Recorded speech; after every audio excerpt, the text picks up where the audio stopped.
So are you a broker that's new in the market and you're wondering what kind of activity you should be generating every day and how many viewings you should be doing in order to close deals on a regular basis? Well, if that's you and you're also thinking this or you're asking this question to yourself, stay tuned because we're going to be getting into that today. All right, so my name is Ashley. I'm your real estate COO. Let's dive in.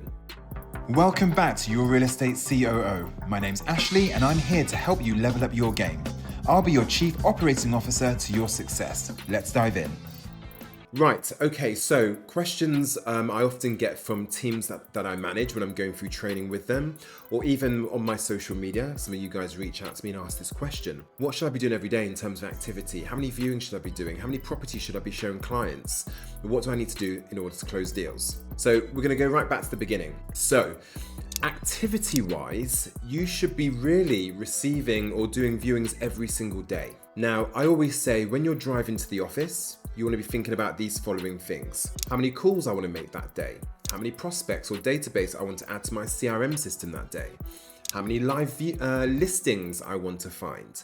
But also how many viewings I want to book. Super important. Yes, it's good to be in the office making calls, but it's equally as good being out of the office doing viewings. If you're in the office all day, every day, you're not going to make money, unfortunately, because you need to be out there in the field, meeting clients and closing deals. So, how many viewings should you be doing? Now, actually, let's take this a step back. Let's talk about leads. So in order to do viewings, you need leads, right? So how many leads should you be receiving every single day? Now, this really depends.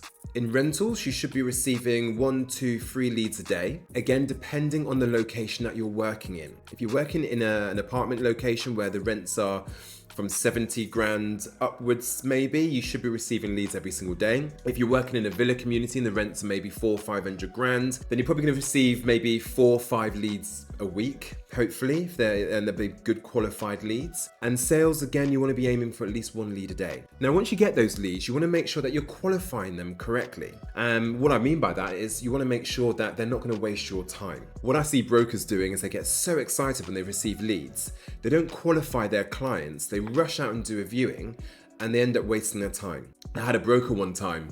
She was pretty new to the industry, but she'd been through training and she'd been there enough time to know. But one day I was sitting next to her, I was doing my work and just kind of listening to what was happening on the floor. She received a phone call from a client from Property Finder, one of the portals. The conversation was pretty much this. Hi, yeah, it's still available. Yeah, I can be there at 2 o'clock.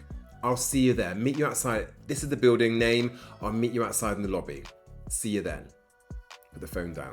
The whole call was probably about a minute and a half. And I thought to myself, now this girl has not even asked what their name is, for one, or what even they're looking for. There's no qualification that's happened here. So I thought, I'm gonna keep my mouth shut. Let her go on the viewing. She came back like an hour and a half later on. She looked really annoyed. I was like, hey, so how did the viewing go? Did you was it positive? What's the next steps?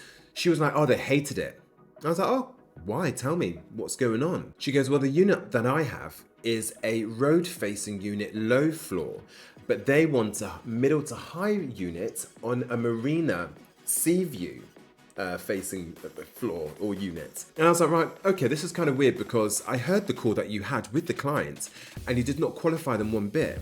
So of course, you're going to go out there and waste your time. So you always need to make sure that you're asking qualifying questions to make sure you establish the client's needs, their motivation, and if they're being realistic. So what I'm going to do is I'm going to put a link to the framework, some qualifying questions. Okay, so you guys can, if you are struggling, you can look on this framework and see what kind of qualifying questions you should be asking your clients before you go out on the viewing. I'll go through the stages. So you should obviously do the introduction first of all. Ask them their name. You should then set the scene. Okay, Mr. Tenant, what I'm going to do before we book you in to see the properties, just going to ask you a few questions just to understand what you're looking for and make sure that I'm showing you the right properties. You then obviously go for the qualification. You then summarize. Okay, by summarizing at the end, it shows that you've listened to the client and you've understood what their needs are. That's the kind of the process that you should go through. Okay, so introduction, setting the scene, qualification, and then summarize. And then once you summarize, you then proceed to book in for a viewing. So that's the process you should always follow. And like I said, I will put in the framework to these qualifying questions in the link below so you guys have access to that. So that's the qualifying bit done. So you've qualified your client.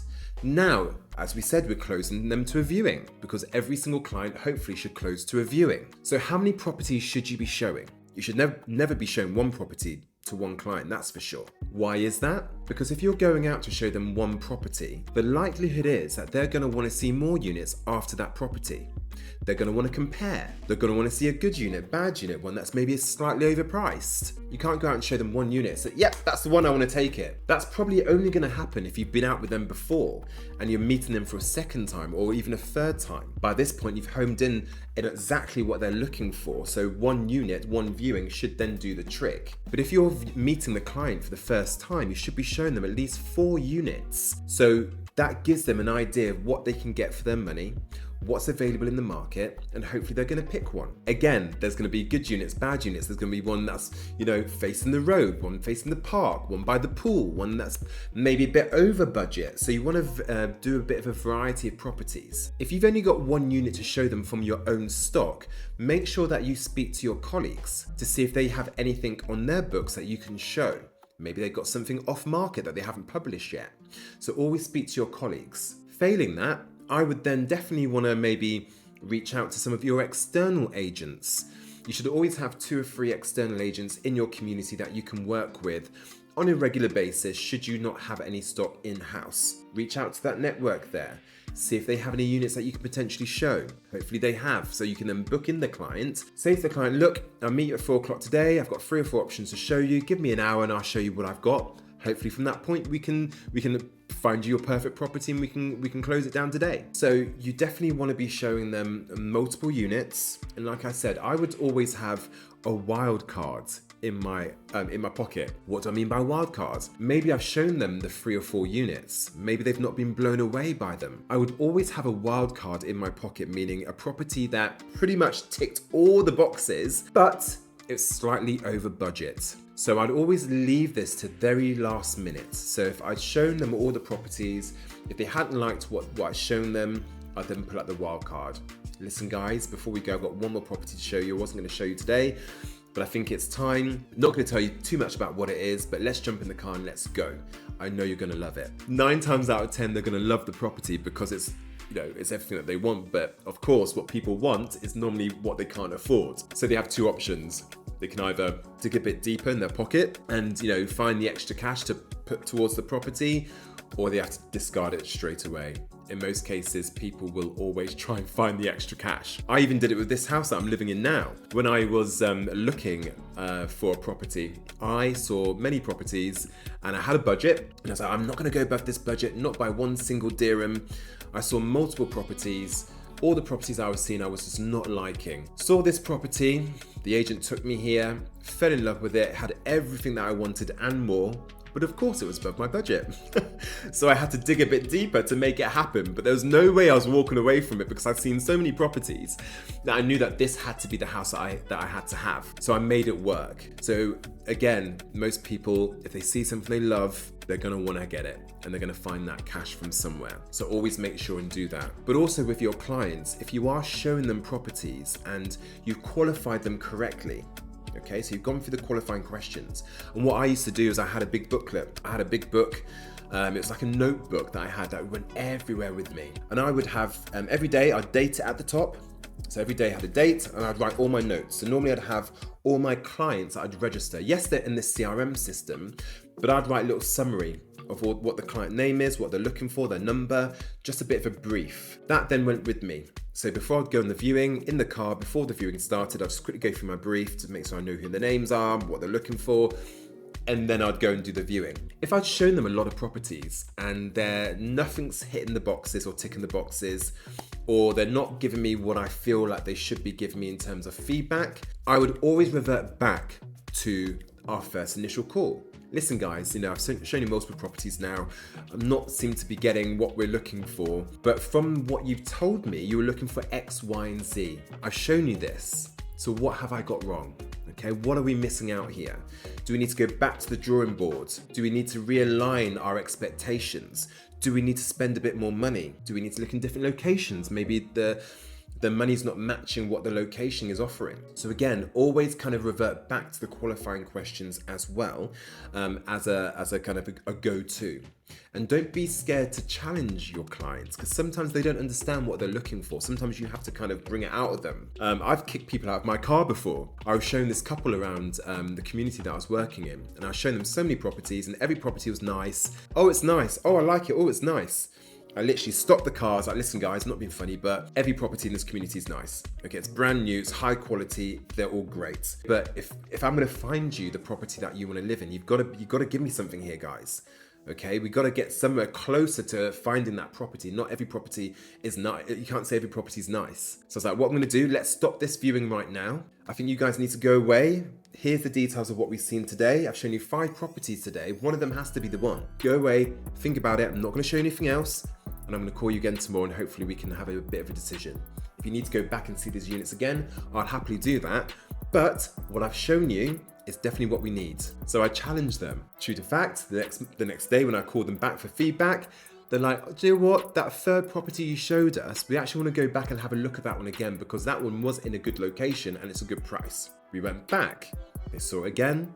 What happened? They made an offer, they took the property. So don't be scared to challenge people, because sometimes you'll just be in this forever merry-go-round showing properties without closing them down to an actual deal when it's right in front of them. So again, make sure that you're qualifying your clients correctly. Ask as many questions as you need to ask. If the clients aren't willing to give you that information, or they're saying, oh, just show me the property. No. In order for me to understand what you're looking for, make sure I can show you the right type of properties, I'm going to need to find out a bit more about you. If they don't want to do that, they're going to waste your time. Sack them off. Okay? So be very wary of people who don't want to give you information to help you better your job and help you find them what they're looking for. They're going to make you run around the houses and they're going to waste your time. So qualify, ask as many questions as you need to ask. When it comes to booking in for a viewing, make sure you have a minimum of 4 units that you're showing a client. If you haven't got them yourself, speak to colleagues or go to other agents outside of your company. And then obviously make sure that you're closing them down to your business once you've shown them properties as well. So if you've seen 4 or 5 properties, at the end of the viewing, maybe in the last property, you're like, right guys, this is the last properties I've shown you today. I've shown you this property, which was a 4-bed, 500 grand, whatever it's got. Do a bit of a summary of all the units. Okay, landlord wants 500. I know he's a bit flexible on the price. Probably get a bit of a deal on this one. I know he'll accept 2 checks. Go through a summary. So guys, which one are we liking? Which one out of the 5 are we leaning towards? Always ask for business. Always get feedback. Don't just do the viewing and then wave them off down the driveway. Get a summary and get feedback. If they're like, listen, I like number 3, or property number 3. Fantastic, I love that one as well. And that's the townhouse, end unit by the pool, on for 300 grand. I know the landlord will accept a bit of an offer on this one. He's looking to pay in 1 check. What are we looking at in terms of offer? Should we proceed? Should we maybe start negotiation and see what we can do? Going for the kill. If they're like, no, we need to think about it. Again, ask them, is there anything I can help you with? Okay, any questions that you have? See if you can overcome those questions. Sometimes what I would do is I'd write on my pad that I'd take out with me. They're like, oh, we've got some questions we need to think about. Okay, cool. What are they? And I'd write down on my pad 1 to 5, or sometimes 1 to 10. And they'd be like, so how much on average is the DWA bill each month? And I'll be like, okay, so in the summer it's probably around about 2,500. In the winter, looking at about 1,000. Then they ask the second question: is it AC? Is the AC in with the DWA, or is it separate? And I'd fire back all the questions. Normally they'll get to maybe 2 or 3 questions and then run out. I was like, okay, anything else? Okay, great guys, this is a good deal. Okay, it's on with 2 other companies. I can't guarantee this is going to be here in a couple of days. So if we like it, my suggestion is let's get the negotiation started and get it off the market. Don't be scared to be like this. So always ask for business. Was it ABC? Always be closing. Okay, so always ask for business. So definitely that. If you've shown them properties and what you've shown them is not quite right, revert back to your summary, to your qualification. Oh guys, listen, you told me you're looking for X, Y, and Z. This is what it is. So what did I get wrong? get your pad out again, let's start writing things down. So again, it's putting it back on them. And then if it's not the property, what you want to be doing, right guys, no worries, listen, give me till tomorrow. Obviously it's evening now, so give me till tomorrow morning. I'll call you back maybe tomorrow morning. I'll start looking out for different options for you. Hopefully we can meet again tomorrow evening and I'll show you some more options. Okay, so kind of let them know what your plan is. In the morning, just give them a quick call, reconfirm the details, and just say, look, maybe let's get a time booked in this evening. Get them to commit to a time. Book in 4 o'clock, 5 o'clock, whatever you want to do. That gives you all day then to find the units. Okay, so again, they've got the expectation. They know that they're meeting you. Okay, so that's in their heads. You've got them committed. You then just have to follow through and make sure you find the options for them. Super important. Now, again, what you're going to also want to work out in time is your viewing to offer ratio. So everyone is different. Mine was 5 or 6 viewings to 1 offer. I had a broker that was 9 viewings to 1 offer. So what you're going to realize over the course of maybe 3 months data, what you'll do is analyze how many viewings you did in a 3-month or 6-month span, how many offers you did, how many deals you made, and then you can work out the average. You then know, on average, you need to make sure you're booking in X amount of viewings per day to hit your quota. So you know if you want to do double the amount of deals, you're going to have to double the amount of viewings. This is why data becomes super important. That's why the CRM system is super important, because this will help you understand how to scale your business and how to close more deals. So viewing to offer ratio is super important. If you're already in real estate right now and you've been in there for 6 months, do that as an exercise. Work out how many viewings you've done in the last 6 months or 3 months, how many offers you've done, how many deals you've made, and then you can work out your average. Then that should be the number that you stick to every day in terms of how many viewings you do, and let me know how you get on with that. So hopefully that helped. I just wanted to kind of get that off my chest today. Again, as always, if there's any questions, please let me know. Always love hearing from you guys. I've received some great messages over the last kind of couple of weeks, in fact, so it's been great hearing from you. And I'll put the framework or some qualifying questions below so you guys can download that if you're struggling. And I'll see you next time. Take care. Bye-bye. Remember, in real estate, your success is my operation. If this helped you move one step closer to your goals, smash that like button and subscribe for weekly real estate strategies. Until next time, keep building your empire.